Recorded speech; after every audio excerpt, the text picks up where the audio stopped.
প্ৰচাৰ কৰিব পৰা নাই আৰু আপুনি নাথাকিলে মই অকলে কেনেকৈ পাৰিম গুৰুজনাই কৈছিল বৰাৰ পো কোনে ক'লে মই নাথাকো মাধৱ পুৰুষে উত্তৰ দিলে যে গুৰুজনা মই আপোনাৰ ইংগিত বুজিব পাৰিছোঁ আপুনি এইবাৰ গ'লে আৰু ঘূৰি নাহে আপুনি নিশ্চয় মই জানিছোঁ আপুনি বৈকুণ্ঠলৈ গমন কৰিব আৰু যেতিয়া গুৰুজনাই মাধৱক কৈছিল যে বৰাৰ পো মই কায়িকভাৱে তোমাৰ ওচৰত নাথাকিলোঁ মই কিন্তু তোমাৰ কাষত থাকিম কেনেকৈ আৰু তেতিয়া কৈছিল শুনিও মাধৱ মোৰ থাকিবাৰ স্থান কীৰ্তন দশম মোৰ মূৰ্তিৰ সমান কীৰ্তন দশম পুথি থাকয় যথাত জানিবা মাধৱ মই থাকোঁ সাক্ষাৎ যিজন নিপুণে গুৰু আমাক বোলয় কীৰ্তনতে দশমতে আমাক দেখয় আৰু ইমানতো ক্ষান্ত নাথাকি বৰাৰ পোক ক'লে মাধৱ পুৰুষক ঘোষা নামে শাস্ত্ৰখানি তুমিও কৰিবা ঘোষা ৰত্নাৱলী মাজে তুমিও থাকিবা আমি মানুহজনক ক'লোঁ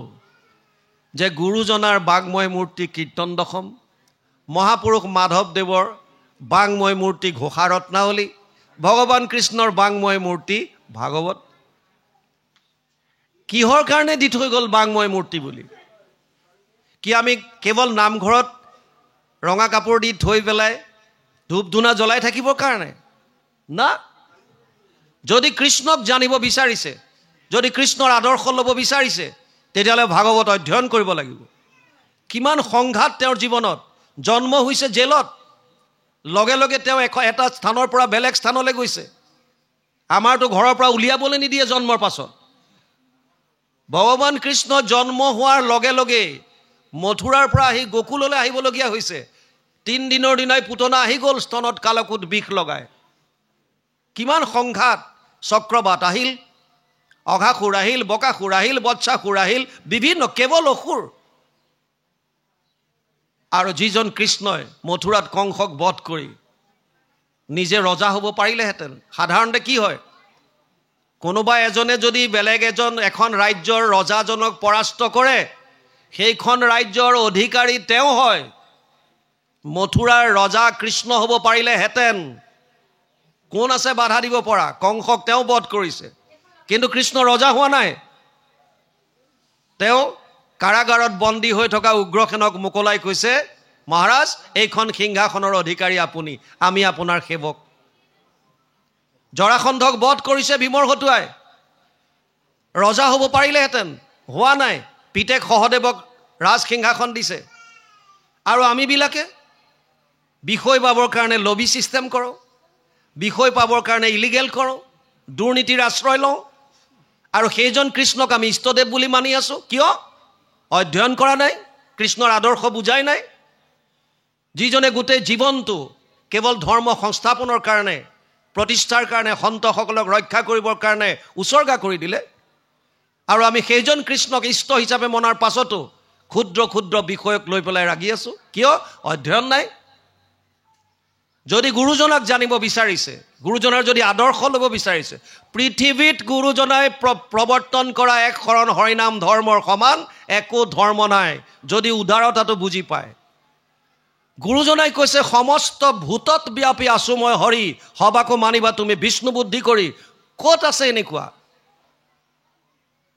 গুৰুজনাই কৈছে বিশেষত মনুষ্যগণত যিটো নৰে বিষ্ণু বুদ্ধি কৰি সৰ্বদাই মান্য কৰে সন্মান কৰিবলৈ কৈছে প্ৰত্যেকজন মানুহক ক'ত পাব এনেকুৱা উদাৰ গুৰুজনাই কৈছে কুকুৰৰ শ্ৰীগাল গৰ্দৰ ভৰো আত্মা ৰাম জানিয়া সবাকো পৰি কৰিবা প্ৰণাম ক'ত পাব এনেকুৱা য'ত সমস্ত প্ৰাণীৰ প্ৰতি কিমান উদাৰতা কিন্তু আমি যদি কেৱল থাপনা কৰি পেলাই যদি থৈ দিওঁ তেতিয়া তাৰ তত্ত্ববিলাক কেনেকৈ বুজিম মহাপুৰুষ মাধৱদেৱে কৈছিল মই গুৰুজনাৰ পৰা যি পালোঁ সমস্ত শাস্ত্ৰ অধ্যয়ন কৰি যি মই উপলব্ধি কৰিলোঁ তত্ত্ব যি পালোঁ আৰু মোৰ আত্মজ্ঞানৰ দ্বাৰা যি উপলব্ধি কৰিলোঁ এই সমস্ত বস্তু মই ঘোষাত থলোঁ তেতিয়াহ'লে ঘোষা অধ্যয়ন নকৰিলে আমি কেনেকৈ গম পাম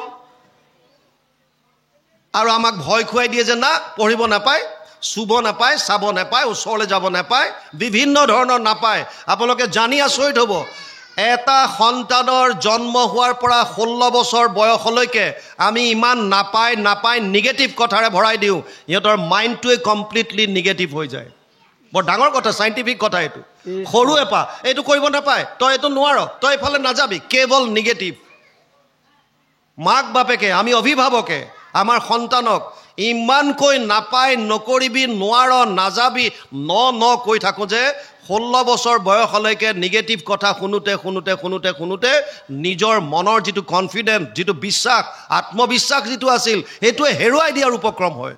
মই পাৰিম নে নোৱাৰিম এইটো, মইতো নোৱাৰিম নেকি এইটো, কিয় আমি কৰিছোঁ এয়া। আমি আচল তত্ত্বটো বুজাই নিদিওঁ। কিয় নোৱাৰ, কিয় নোৱাৰিব?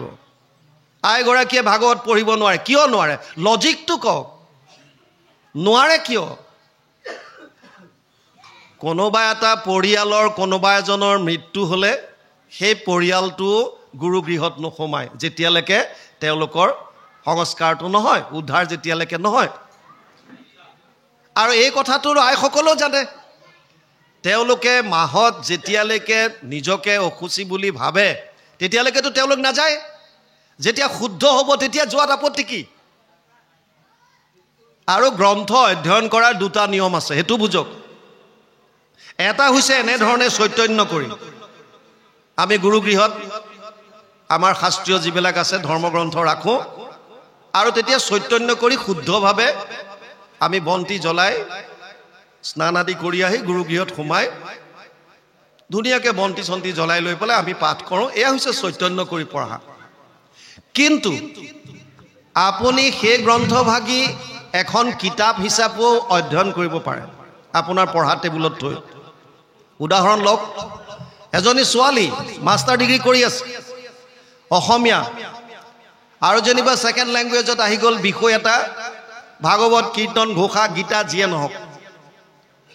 এতিয়া তেওঁৰ যদি পৰীক্ষাৰ সময়ত তেওঁ নোৱাৰা হ'ল, এতিয়া তেওঁ পৰীক্ষাৰ সময়ত সেই গ্ৰন্থখন পঢ়িবনে নাই পৰীক্ষাৰ কাৰণে? তেতিয়া তেওঁ কিতাপ হিচাপে পঢ়িব লাগিব। তত্ত্ববিলাক, লজিকবিলাকতো বুজক। আপুনি বজাৰৰ পৰা বুট আনে, মগু আনে, কল আনে, আদা আনে, কেনেকৈ কোনে ৰাখিছে একো গম নাপায়। কিন্তু সেইখিনি যেতিয়া পবিত্ৰ কৰি অৰ্চন কৰি দিয়ে, অৰ্পণ কৰি দিয়ে, প্ৰসাদ হৈ যায়, তাত থকাটো বেলেগ বস্তু আৰু ইয়াত আনি অৰ্পণ কৰাটো বেলেগ বস্তু। দুটাৰ ডিফাৰেঞ্চটোতো বুজক, দুইটাৰ ডিফাৰেঞ্চ বুজক। প্ৰসাদ হোৱাৰ লগে লগে এটা প্ৰসাদ মাটিত পৰিলেও আমাৰ বুকুত মাৰি দিয়ে, প্ৰসাদ পৰিব নাপায়, ভৰি কোনোবাই পেলাই দিব। কিন্তু সেই বুটৰ বস্তাত ভৰি দি পেলাইতো দোকানত আছে। আমি কথাবিলাক অকণমান বিজ্ঞান দৃষ্টিৰে, বৈজ্ঞানিক দৃষ্টিৰে চালি জাৰি চাবৰ হ'ল। নাপায় বুলি ক'লেই যে এয়া হৈছে অন্ধবিশ্বাস। সেইকাৰণে ব্যাসদেৱে লিখি থৈ গৈছে, কথা ভাগৱতস্যাপি নিত্যম ভৱতি যত গৃহে তৎ গৃহম তীৰ্থ ৰূপম হি বাসতম পাপনাশনম। যিখন ঘৰত সদায় ভাগৱতৰ চৰ্চা হয়, ভাগৱত এভাগ ৰাখক। আৰু তাৰ সৰু সংকলন গুৰুজনে কীৰ্তন দিছে, কীৰ্তন ৰাখক, কীৰ্তন আৰু ঘোষা ৰাখক, সদায় পঢ়ক অকণমান। নিজৰ পঢ়োঁতে কেতিয়া কোন সময়ত কেনেকৈ আপোনাৰ টাৰ্ণিং পইণ্ট আহিব, ক্লিক কৰিব, আপুনি গম নাপাব। কোন সময়ত কেনেকৈ কি চিন্তাধাৰা উপজিব, কোনটো পদৰ অৰ্থই আপোনাৰ হৃদয় চুই যাব, কেনেকৈ আপোনাৰ জীৱন নৌকা চেঞ্জ হৈ যাব, আপুনি নিজে গম নাপাব।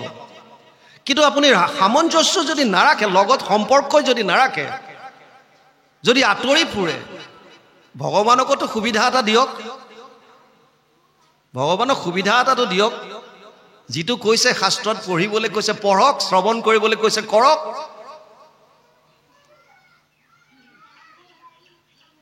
ব্যাসদেৱে ইয়ালৈকো কৈছে, ব্যাসদেৱে হয়তো তেতিয়াই গম পাইছিল যে কলিযুগৰ মানুহে প্ৰত্যেক বস্তু তুলনা কৰি চাব, কোনটো পন্থত গ'লে মোৰ লাভ বেছি হ'ব।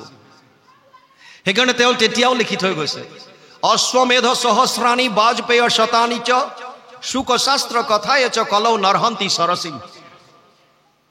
এফালে যদি 1000 অশ্বমেধ হয়, 100টা যদি বাজপেয় যজ্ঞ হয়, আৰু আনফালে আজি আপোনালোকে সকলোৱে মিলি পেলাই যেনেকৈ ভাগৱতৰ অনুষ্ঠান কৰিছে, এনেধৰণৰ যদি অনুষ্ঠান হয়, ব্যাসদেৱে কৈছে ভাগৱতৰ অনুষ্ঠানৰ পৰা আপোনালোকে যিটো ফল পাব, 1000 অশ্বমেধ আৰু 100টা বাজপেয় যজ্ঞ কৰি ভাগৱতৰ পৰা পোৱা ফলৰ 16 ভাগৰ 1 ভাগ মাত্ৰ পাব।